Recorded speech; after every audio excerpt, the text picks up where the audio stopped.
Hi, Christy here in my famous family room now. I'm not stretching today. Today is a vlog, a little chat. I kind of put out a teaser on Instagram for this, so I guess now I have to follow through. I don't know why, I'm kind of nervous to talk about this, actually. Okay, so body image disorder. I don't want anyone to get the wrong idea. Body image disorder is very different from an eating disorder.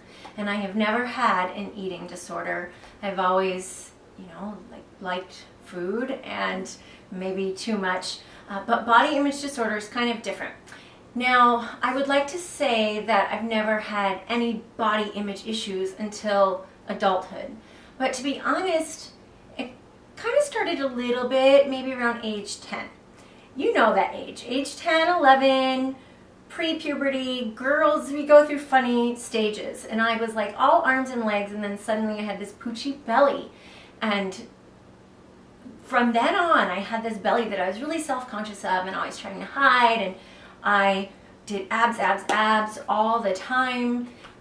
It wasn't until I was, older and learn a little bit more about nutrition and eating that I was able to minimize abdominal fat. But even then, to be honest, it wasn't until after having all my babies and getting a mini tummy tuck and some lipo that I lost that belly completely. So there it is, that's out there. I didn't get a flat stomach, flat abs all by myself. I had a little help thanks to a really great plastic surgeon. But I would say that there is a normal range of body image issues. So that normal, I've got a little belly or whatever, and then you go through puberty and it's just a weird, awkward stage. We grow in random stages. Our face breaks out, whatever. We all go through that, and I think that's normal. So I wouldn't say or freak out, if your kids kind of go through that, I wouldn't freak out. I think that's pretty typical. What's abnormal is when you start to kind of really obsess about it, or you don't want to go to a social occasion because you feel so self-conscious about your appearance. When it starts to really affect your social life and how you interact with your peers, then it becomes a real body image disorder. And mine, even then, I don't think I was that bad. We're women, so our weight, or guys can be following this too. Your weight can fluctuate through life, and you've got, normal body image issues. But body image disorder can be really extreme. These are the people who seek plastic surgery. They can get obsessed over a certain feature, the lady who has had 1,000 nose jobs or whatever. That's extreme. And I'm not saying I'm anywhere near that, but I have had some issues. And it really is just that negative self-talk. And no one really knows about it or knew about it except for my husband. He had to hear it all the time and deal with it. And I know it got to be annoying because there were times where he was just don't talk about it anymore. Don't talk about yourself like that anymore. I don't want to hear it. You're fine. And that's when I knew, okay, this is a problem because it's definitely impacting our relationship. And so that's when I knew I had some issues. And how it started, how it got really bad. First off, I'm in the fitness industry.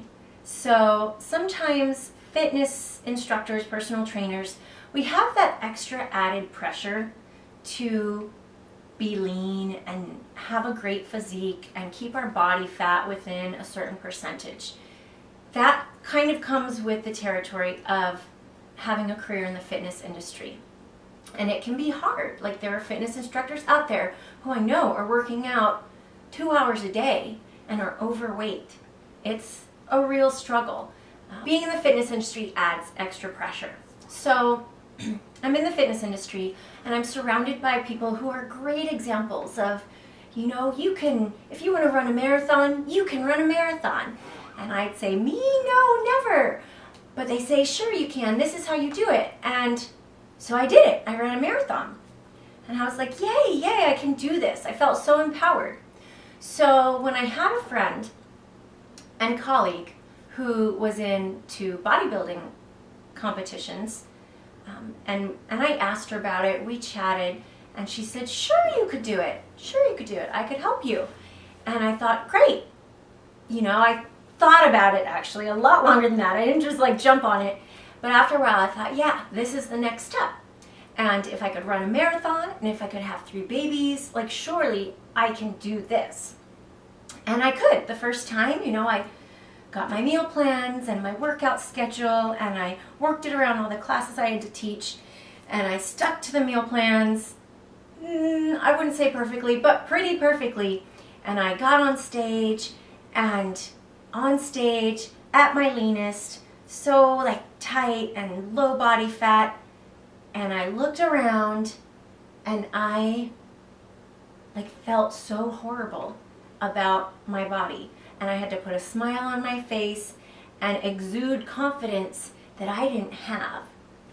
And of course I didn't place. So I had another competition coming up. I wanted to do 2 at once since I was already there. And my second competition, I was like, this is going to be better now. I'm more relaxed. I'm going to have more fun. I'm a little more comfortable up on the stage. And again, did not place.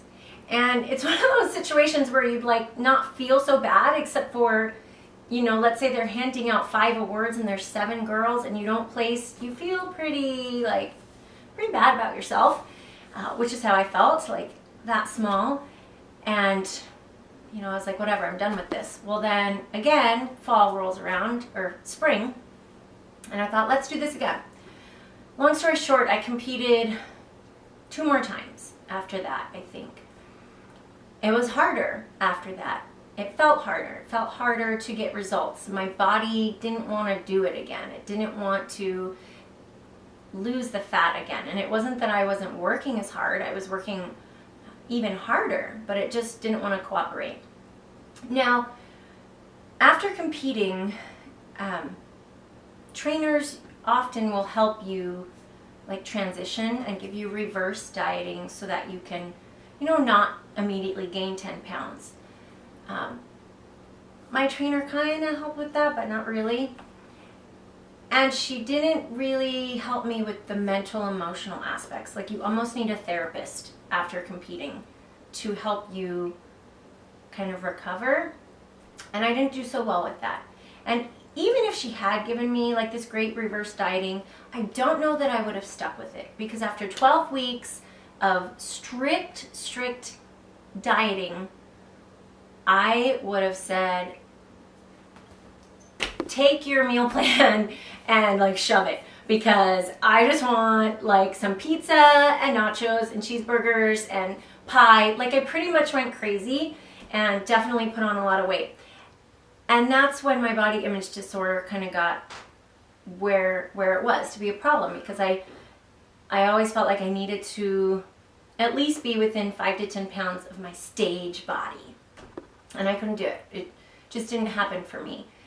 So I had to, as a personal trainer, I stepped back and I saw that in myself. I mean, I've worked with clients on body image issues, so I saw it in myself.